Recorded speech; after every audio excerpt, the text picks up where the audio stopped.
Welcome to another episode of Whitetail Rendezvous, coming to you 6 days a week as we interview whitetail experts and hear their traditions and personal stories of the hunt.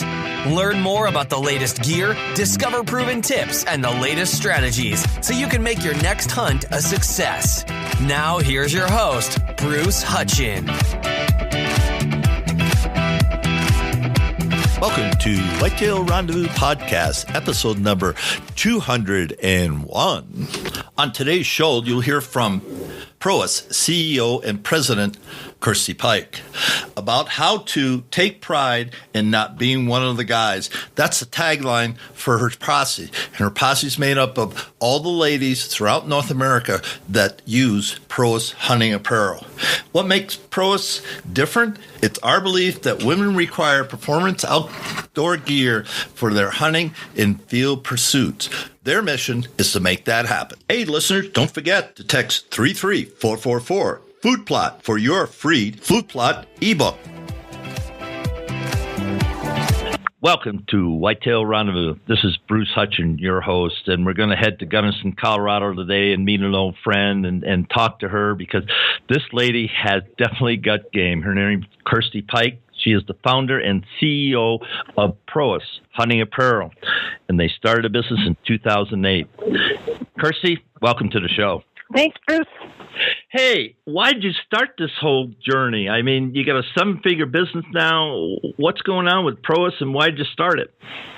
Oh, man. Basically, I started it because, just going to looking for gear for myself back, I'd say like 2007, couldn't find anything in the industry at all. There was just basically cotton capri pants and T-shirts and things like that. So we were just looking for something to do that was more technically driven and started just kind of opening our own doors with it.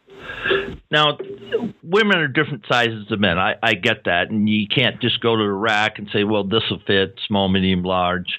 I get that. But what in your background gave you the inkling that you could be an ER nurse and all of a sudden be in an outdoor apparel company? Poor planning. Actually, it's, coming from Gunnison, I think it's such an outdoor-driven area where pretty much everybody does. They ski, they mountain bike, they run. And so just knowing that there was performance gear out there for everything that we would do, but there was nothing out there for hunting. So we just started playing with it. But given my background as nursing, it was a complete about-face from what I was trained to do, definitely. Now, were you sitting in some watering hole in Gunnison or at one of the steakhouses or just sitting around the kitchen table with Steve and whiteboarded this thing out or wrote it out on a napkin? Give us some how this thing started, because it's a tremendous, wonderful journey. We went down to Denver. Whoops, we're talking over each other, Bruce Doggy. I know. I'll edit it out. Okay. Well, basically, we were down in Denver. We went down to one of the big box stores, shall remain nameless, and I was going to go try to find gear for myself and ready to, get completely set up for archery season one year. And literally, there was nothing down there. And so we left there a little bit. I was frustrated. Steve, of course, got completely outfitted, and started talking about, gosh, we could do this, and this is what we would do, and this is the kind of fabrics we'd want to use. And we just started kicking it around on the drive back home to Gunnison. And we kind of let it sit for a while and percolate. And then we kind of came back to it again and started making some sketches and just started actually thinking seriously about it. And I think from that point on, we started just looking into the process and literally one door opened to the next. So, it was one of those things we really never saw happening, but we thought we'd give it a whirl, and wow, it really did take off. Now, we both know that the women in the outdoors is one of the fastest growing segments of the outdoor industry. That's a given. But in 2008, I don't think so much. What's your thoughts? Yeah, it's interesting. I just did an interview on this not too long ago, too. When we started into the industry, and again, I always laugh about the fact that this is a business that never should have made it because I have no business background. I had no business plan. I just started into it. And so at that point in 2008, I didn't even realize exactly the numbers of women out there. So when we hit the market, there was a lot of fanfare about women and the number of women in the industry, number of women going into the field. I think now, 8 years later, there's definitely more of an influx than there was back then. It just seemed like it was a newer topic back then, I think. So I think the numbers we're sitting on currently are somewhere between the 11 and 13% total hunters are women. Those are the numbers I get. Yeah, and I could support that with what I've heard from Women's Outdoor News and some of the gals that are monitoring all this, plus the industry. I just had Jay Mechanic on from ATA, and he says, three largest segments that they see growth in are minorities, kids, or youth, and women. That's what they're targeting. So you're in the right place. So even you and Steve driving home from Denver, you didn't know what this thing was going to do and how it was going to blow up. There couldn't have been a way that you wouldn't know that. We had no idea what we were sitting on. We just, a couple of rednecks driving home. It really was what it was, and just kind of kept working at it, thinking, well, let's just give it a try and see what happens. And it's one of those recipes that's funny. I think people look to some great inspiration as to how this happened, and half of it was a good fit, half of it was timing. We were really fortunate that way. Yeah, one thing, listeners, I know the Pikes pretty well. I know the whole family from Jim Dog on down, and the whole family has been entrepreneurs. They've tried stuff, failed, had successful businesses, sold them, and so Steve's got a lot of game. You can check out Steve Pike and Google him and see what he's accomplished in his life. But they came from a family that supported taking risks, willing to fail. And if I can share anything with you listeners and take anything away from this show today, Kirstie Pike said, "Let's go do this thing." And she crawled up the mountain, then she started walking, then she started jogging, and she's not at the top yet because this company is getting there, but it's sure not there. Kirstie, do you agree on that? I do. I think that's a big part of it. A long way to go. We're still a small manufacturer, but I still take pride in the fact that we've ridden out the recession. We've ridden out other female companies. We've ridden out some very large companies that have come out, and men's companies that try to do women's gear, and there's a few recipes for why that's worked. But I'm proud of that fact, and I'm definitely hats off to Steve, because he's the one really who taught me that failure's not an option. I mean, you have to risk failing, but you got to fight every way you can to try to be flexible and smart. Now, how did Catherine Grand come into this whole mix? I get asked that a lot. It's a funny story, actually. I don't know. Do you remember Tommy Thompson from Gunnison? No, I don't. Okay. So he's a guy who's been around town forever. Good friends with his uncle, knew Catherine from the Park Service, and essentially, I think it was back in 2009, kept bothering me. He got to meet this girl. She fishes. And I'm like, oh, that's cool, whatever. And he kept telling her, oh, he's got to meet this lady. She makes all this camo. And she's like, I don't care, whatever. And he kept bothering both of us, but neither of us really didn't want to meet each other, didn't need to meet each other, whatever. But it was that awkward thing of, well, okay, so we meet each other, what do we have to talk about? So one day he just drops by my office and introduces me to her. And I'm like, oh, cool. So we're both talking and obviously hit it off well. And so I asked her to do a photo shoot for us the next week, and she was awesome. And from that point on, she worked for me actually for no wage for about a year. She just volunteered some time and come in and help me out with things until I could get her a part-time job and a full-time job. And, she's turned into like such a great asset for the company. She's hysterical. We have a great time working together. She's loyal. She works her tail off. She's pretty amazing. Yeah, and props out for Catherine, and she's helped you build this company. I know that. Yeah, definitely. I mean, she's as recognizable as I am when it comes down to Prois, and she's great, and she's like my best friend. So we've been really lucky to be able to work together. Hey, one of your taglines in stuff you put out on the web or your site is, "You are a female and a hunter. Take pride in not being one of the guys." Where'd that come from? We've had that one kicking around for some time, and it's just it's one of those ones that resonated. We go in and out of some kind of themes and logos, but that one's one that's kind of stuck around. And the badassery, that actually our customers actually started that one for us, so it worked out great. That's great, and I like it because it denotes who you are, and you embrace who you are, and say, wait a minute, we got some solutions.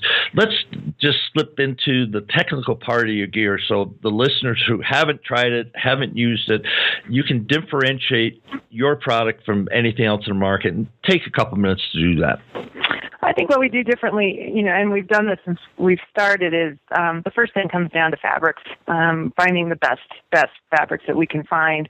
We really design everything around Western hunting, but if it's efficient for Western hunting, then it can transcend over to about any kind of hunting. So it starts with the best kind of fabrics for the layering systems you need, because you need a base layer, you need an insulatory layer and shells. And so we really worked on trying to compress everything down, make them more efficient, especially with women. When you have a bulky outer layer, if you shoulder a gun, you get the gun caught up in your sleeve. Same with archery, you get string flap. And so being able to compress it down and make it fit, it's not just for looks, it actually is for functionality and success. And so, we're currently revising some of our lines, trying to get a little more ultra lightweight on things, make them extremely packable, extremely user-friendly. So that's kind of what we've done. We've tried to make sure that we can build systems around about any body type, about any type of hunting, to try to maximize the pieces that you get. It's no surprise that our line is a little more expensive, but we really work to get people the pieces that'll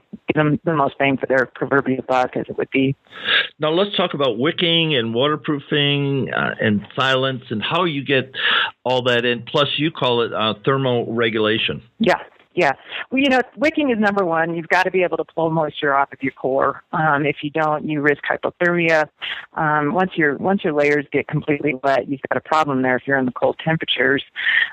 So we've historically used a lot of polyester bird's eye wing fabrics, which are great. I really like them, but we're making a transition to merino, which we've just found is more efficient. I think Mother Nature got it right with wool and down. So merino, why I would almost figure that better, it's got a great wicking property, it's warm, and it also breathes well. It also doesn't maintain any odor. So I think that's kind of where we're going in the future. We're working on prototypes right now and kind of swapping out that fabric line.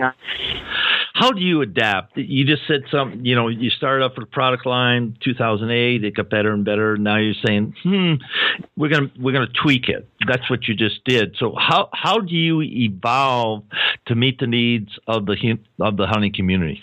I got to be honest. I do it around my own personal preferences more often than not.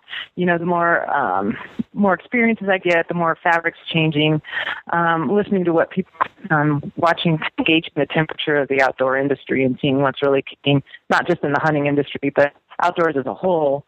And I start looking at the gear I use for other outdoor pursuits, running, hiking, whatever it is, skiing. And if I find I've got certain go-to pieces for particular reasons, then I realize that might be what we need to start looking toward. And usually it's right. Sometimes I whiff it, but usually it's right. Yeah, you can't hit the ball out of the park all the time, but I mean, for 8 years you've been scoring a lot of runs. I don't know how well to say it. I remember what Zumbo said way early on. It's about time, or it's about damn time, or something along that way. And why did he say that? Did you go to Jim right off the bat and talk to him about it? We've known Jim for a long time, back when Steve was still a guide and outfitter. He used to guide Jim Zumbo a lot. And so we've known him for a long time. And when we started working on this, we kind of picked his brain a little bit about the industry, because we weren't fully, you hear about what the industry is, but you really don't know until you know. I mean, if that makes any sort of sense. But, really worked with him and picked his brain and kind of got the feel for what he thought was important. So yeah, he was a great help early on. Thanks for sharing that. And you've run into just a tremendous amount of people. You've got a great rep in the industry, and I props to you, girl, because it's not easy, and you've mixed it up with the best of them, and you're still standing. So that's pretty good stuff. Despite all our inappropriateness, we still are standing. I think that's one thing people like, is that we're actually kind of real. We're so bizarre and we're so weird, but I think that's the best thing, is just never take yourself seriously. And I see a lot of people doing that, and I think, oh my gosh, how boring is that? And listeners, just listen to that, because this lady, again, I'll just recap, ER nurse, took care of people Friday nights and Saturday nights, and any time they came in. So she's seen a lot of stuff, and then decided to go into business and did the struggle, climbing the mountain, getting the cash, figuring out how to do runs and what works, what doesn't, all those things, right from Gunnison, Colorado. So, Kirstie, if there's a guy or a gal thinking about jumping in the outdoor industry and any type of product, what are 3 things you'd say, hey, make sure you do this, this, and this? I'd say first, and I know this flies in the face of any business 101, is don't overthink it. I mean, if you really think you've got a good thing going, sometimes you can analyze to death to where you're paralyzed. I would say, don't overthink it. And then next thing is to be flexible. From where you think you're going to start to where you're going to end, it's never going to line up. It's going to be completely different. And to not be disappointed by any of that, but just, kind of readapt with that. And one of the things I've always said is the biggest thing about doing business, and again, like you said, I was a nurse. I wasn't a business person, but we based everything we've done not off of what people tell us, but off of building good relationships with good people. We've made decisions about a lot of things just based on whether we like people or not. And I think that goes a really long way. So what I heard is don't overthink it. Get started. If you get an idea, get started. Just go. Yeah. Don't be disappointed when you get kicked in the whatever.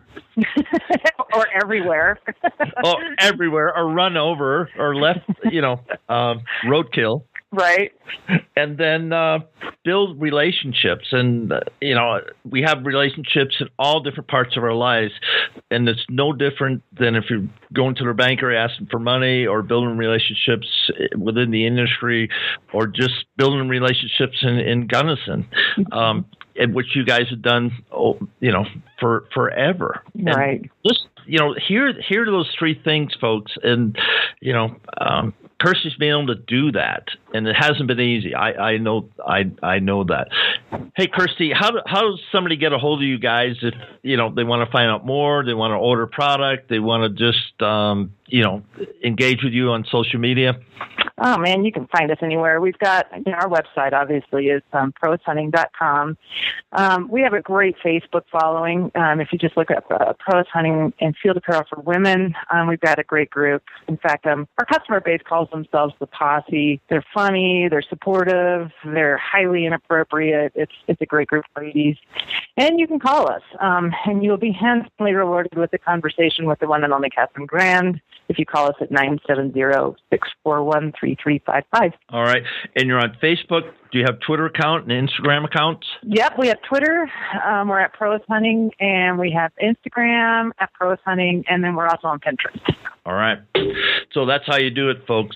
Hey, when I cobble together your bio and everything, I see a buck and you're dressed in white. So tell us the background of that story. That was actually the first whitetail I ever shot. It was a trip. I took another gal up to Saskatchewan with Timberlost outfitters up there. And it was just a great hunt. First time I'd been hunting in Canada, first whitetail, first time in a tree stand since we don't really hunt like that in Colorado. So it was a great adventure. And tell me about the buck. Oh, what happened? Did he just waltz in and say, "Here, shoot me," or what happened? He did just happen to do. It was interesting though. For that hunt, it was fun because literally we're way up in the middle of the bush up in Canada. So we landed in Saskatoon and then drove a couple hours out of Saskatoon, and then we had to ride 4-wheelers in about an hour and a half to camp. So we're literally in the middle of nowhere. And then in the mornings, obviously when it was dark, we'd ride out on 4-wheelers about 30 to 40 minutes out into the bush where they drop you off into your stand, and then you wouldn't see them the rest of the day. So there'd be wolves. You had no idea where you were. There was no cell service out there, obviously. So it was really a pretty cool experience. I don't think I'd ever done anything that remote.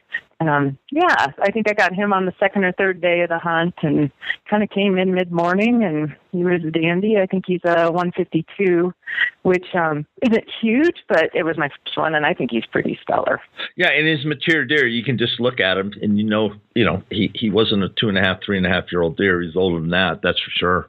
Yeah, and he's a big body, and I guess that's pretty common in Saskatchewan. But I was pretty impressed by the animal. All said, it was so much bigger than since then I've hunted Texas whitetail and Kansas whitetail, and I get a good feel now for what the difference in body structure is. Share with me why you love hunting. What's the tradition behind that? Well, I didn't start hunting, until I was older, actually, until I was probably closer to my, late 20s, 30s when the kids got a little bit bigger.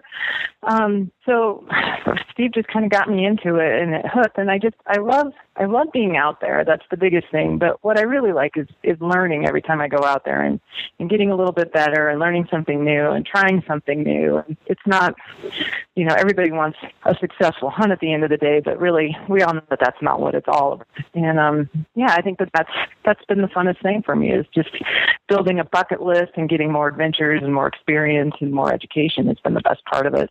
So what's number one on your bucket list for this year?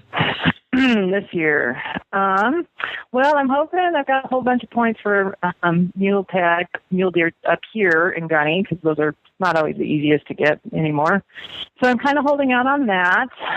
We have a ladies only gator hunt coming up in September, which will be fun. And then I don't think I've got anything else huge, just the typical deer, elk, hopefully antelope, turkeys, birds, anything I can get my grubby little hands on. Now, did you put in for sheep, goats, and moose this year in Colorado? Everything but moose. And again, not goat. I've already got my goat. So I'm hoping, I'll hold my breath on sheep. That would be it, the big one. But I don't, I'll be like Medicare if I ever get that thing drawn. No, come on, girl. Come on. I'm probably going to draw this year. So hush. Just okay. Hush. Okay, I'm drawing that sheep tag. It's mine. Oh, it does take a long time, listeners. We're bantering about it, but it's an arduous task in Colorado, because once you get 3 points, you can mathematically get a tag, and somebody's got 20 years waiting for a tag. It's a crazy gig. How many points are you sitting on? 14. 14. Got 12. Yeah, because I left the state for what? 5 years, 10 years, something like that. I left the state, and I didn't keep putting in. So what? That's the way it is. So I have 12. I could get that one. I'm never going to get it, but I could get it. Yeah. Well, hey, are you still on the Sportsman Roundtable? I am. I'm technically now. I haven't been to a meeting in quite some time. So it's it's kind of hard to get to them between that and the Mule Deer Foundation. I kind of had to dedicate more to the Mule Deer Foundation. Yeah, I understood. The reason I brought that up, listeners, Sportsman Roundtable is men and women that align or get voted in actually as a delegate, and we go a couple times a year and sit around and say, hey, are you guys thinking about this or that for the Colorado Parks and Wildlife group? So it's a fun thing. Yeah, it's a fun thing, and it's building relationships, as Kirstie said before. You got to build relationships. If you're going to be in the industry, you got to build relationships. You do, and another good plug for another great nonprofit organization out there. They're doing them for a number of states, but we're pretty heavily involved in Hunting Works for Colorado. And if anyone wants to look into it, it's great, because what they do is really promote the economic importance of hunting throughout the state, so that it kind of helps against fighting people with anti-gun, anti-hunting legislation, and helps smaller regions really understand why encouraging and promoting your hunting industry is actually pretty important. Kirstie, I didn't bring this up in a warm-up, but it just popped in that a year ago in your blog, you reported of the just outrageous, you can add as many adjectives or whatever you want about anti-hunters and how they jumped on you and some of your pro staff crew. So, let's wade into that a little bit and let people know that that's one, unacceptable, and two, what you can do about it. Yeah, it's we're certainly not the only ones who get it, but it's been interesting.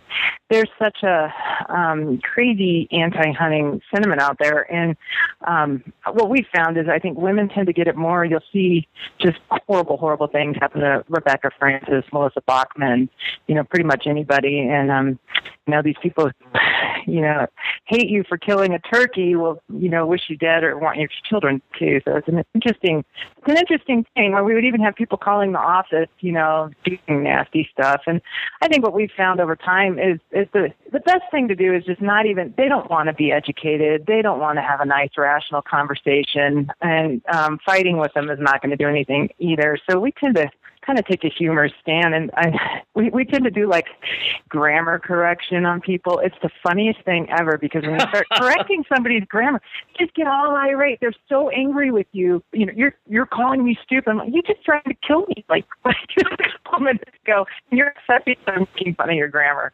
But we kind of take that way. It just diffuses the situation. I think escalating it doesn't really help, even though you really want to. Educating, we've tried that over and over, but they don't want to hear that. They just, I respect hunting. Respect that they don't want to pop up in their feed or anything like that.